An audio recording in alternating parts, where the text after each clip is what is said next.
The Galloway Foundation Gala was a Shark Tank disguised as a ballroom. The air smelled of lilies and old money.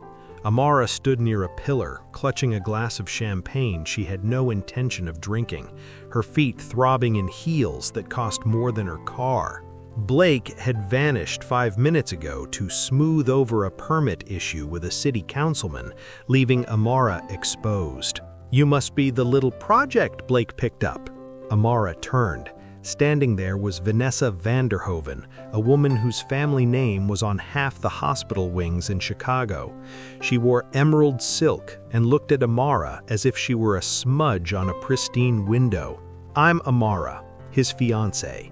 "Fiancée," Vanessa repeated, tasting the word like spoiled milk. "It's charming, really.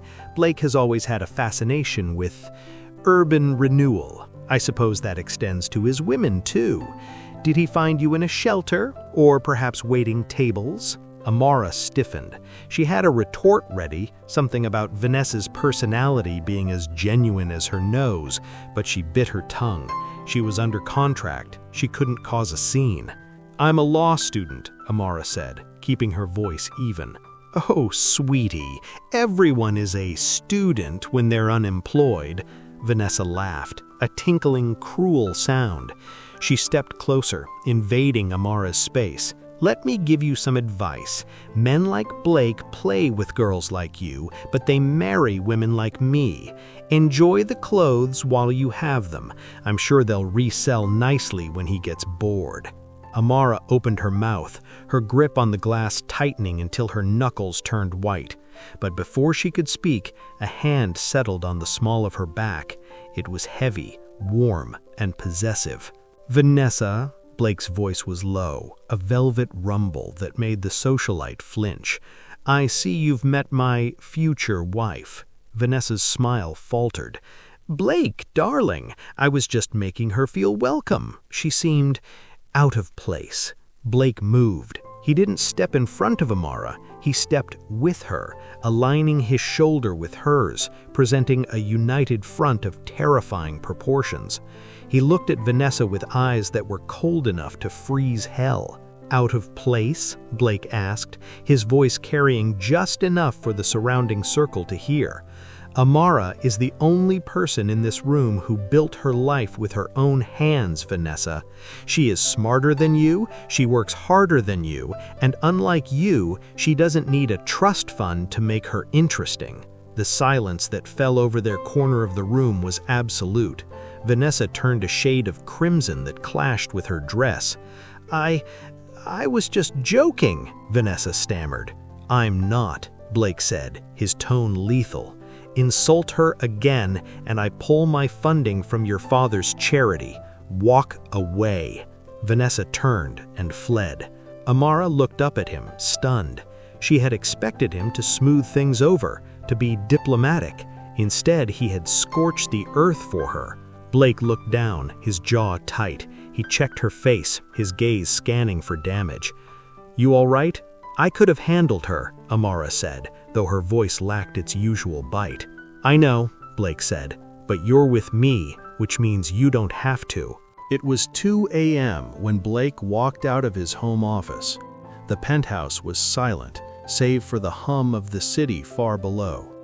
He loosened his tie, the adrenaline of the gala finally fading into exhaustion. He headed toward the kitchen for water, but stopped when he passed the sunken living room. Amara was there. She hadn't changed out of her evening gown, a midnight blue slip of a thing that he had selected for her. She was sitting on the floor, the expensive fabric pooled around her like water, surrounded by a fortress of open textbooks. Her head was resting on a thick volume of constitutional law, her cheek pressed against the page. A highlighter was still loosely gripped in her hand. Blake approached silently, his socks making no sound on the hardwood. He stood over her, looking down. This was the woman who had threatened to sue him into the ground. This was the woman who had negotiated a prenup like a hostage exchange. In the moonlight filtering through the glass walls, she didn't look like an enemy. She looked depleted. He saw the dark circles under her eyes that makeup had covered earlier. He saw the index cards scattered around her: torts, civil procedure, property law. While he had been drinking scotch and shaking hands, she had been fighting a war on two fronts, playing his perfect doll in public and clawing her way toward a future where she didn't need him in private. "She plans to use my money to become a lawyer who sues guys like me," he remembered her threat. For the first time, it didn't annoy him, it impressed him. Blake realized with a sinking sensation in his chest that he didn't want her to move out when the contract ended. He liked the fight. He liked the fire. The air in the penthouse was automatically climate-controlled, but it was cool. Amara shivered slightly in her sleep, her bare shoulders twitching. Blake didn't think. He walked to the oversized leather sofa and grabbed the cashmere throw blanket, gray, soft, and ridiculously expensive. He knelt beside her. He moved with the precision of a bomb technician, terrified of waking her. If she woke up, the spell would break. She would snap at him, and he would sneer at her, and the walls would go back up. He gently draped the blanket over her shoulders, tucking the edges in so they wouldn't drag through the highlighter ink. He lingered for a second, his hand hovering near her hair. He wanted to touch a stray curl that had fallen across her forehead. He pulled his hand back. That wasn't in the contract. "Sleep well, counselor," he whispered. He stood up and walked away, leaving the lights off, but glancing back once to make sure she was covered. Amara waited until she heard his bedroom door click shut. Then she opened her eyes. She pulled the cashmere tighter around her shoulders, burying her nose in the fabric. It smelled like sandalwood and him. Her heart was hammering against her ribs, not from fear and not from anger. She looked at the closed door of his bedroom. The man who bulldozed neighborhoods had just tucked her in. The man who bought people like furniture had just defended her honor to a room full of vultures. "Damn it," Amara whispered into the dark. She was in trouble. The Galloway estate, Lake Geneva, a sprawling rustic luxe compound 3 hours outside Chicago. Arthur Galloway wasn't satisfied with gala pleasantries. He invited Blake and Amara for a weekend retreat to ensure our values align before releasing the $100 million funding. "You have got to be kidding me," Amara said, staring at the bed. It was a 4-poster masterpiece made of rough-hewn pine, piled high with down comforters. It was romantic, cozy, and massive. It was also the only sleeping surface in the room. Blake dropped their weekend bags near the stone fireplace. He looked around the small, intimate guest cabin, then at the bed, and finally at Amara. "Galloway's old-fashioned," Blake said, loosening his scarf. "He assumes an engaged couple would want privacy and proximity." "There is no couch, Blake." "I see that. And the floor is slate. It's freezing." "I see that too." Blake walked over to the fireplace and crouched down to inspect the logs, turning his back to her. "I'll sleep on the floor, Amara. I can pile up the rugs. It's 2 nights. I've slept in worse places." "You own a penthouse. When have you slept in worse places?" "When I was building my first complex, I slept in the job site trailer for 3 months because I couldn't afford an apartment and the materials," he said matter-of-factly, striking a match. Amara paused. Every time she tried to pigeonhole him as a silver spoon prince, he revealed a scar from a street fight. It was annoying. "Don't be a martyr," Amara sighed, kicking off her boots. "The bed is the size of an aircraft carrier. We can build a wall of pillows. Keep to your side, Sterling, and you'll keep your fingers." Blake stood up, the fire catching behind him, casting long shadows across the room. He looked at her with that intense, calculating gaze that usually preceded a business acquisition. "Are you sure that's a good idea, counselor?" "Why wouldn't it be?" "Because," Blake said, his voice dropping an octave, "we've spent the last 3 weeks pretending to be madly in love. Muscle memory is a dangerous thing." 2 hours later, they were seated at the Galloways' long dining table.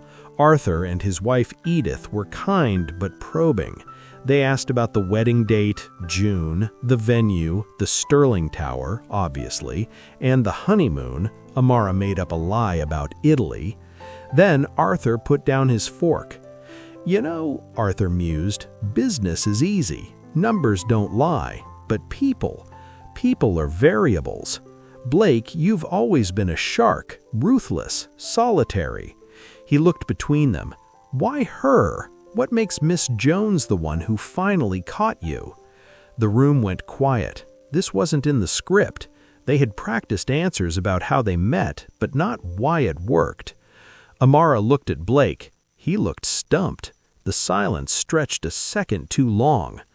Amara cleared her throat. She reached out and took Blake's hand on top of the table. His skin was warm, his fingers reacting instantly to interlace with hers. "He doesn't like to talk about it," Amara said, looking at Arthur. "Because he likes people to think he's a machine. It's better for business." She turned her head to look fully at Blake. "I love him because he is the only person I've ever met who is as hungry as I am. The world sees a hurricane, but I see someone who builds things because he's terrified of having nothing. He's arrogant and he's stubborn and he argues with me until I want to scream. But he listens. He actually listens." Blake stared at her. His mask slipped. For a moment, he wasn't playing the part. He was looking at her like she was the only oxygen in the room. "And you, Blake?" Edith asked gently. "Why Amara?"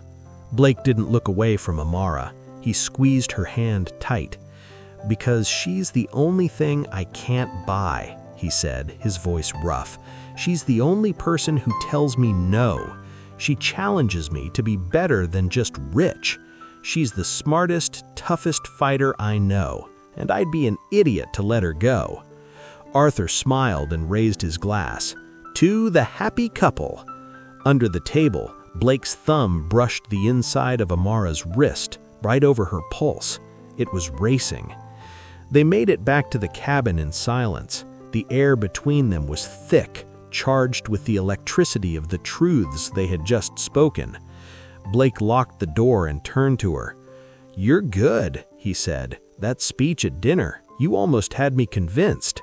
If you like this story, please like, subscribe, and share. Also comment where you're listening from. And please also hit that notification bell so you'll be here for the next one. Thank you.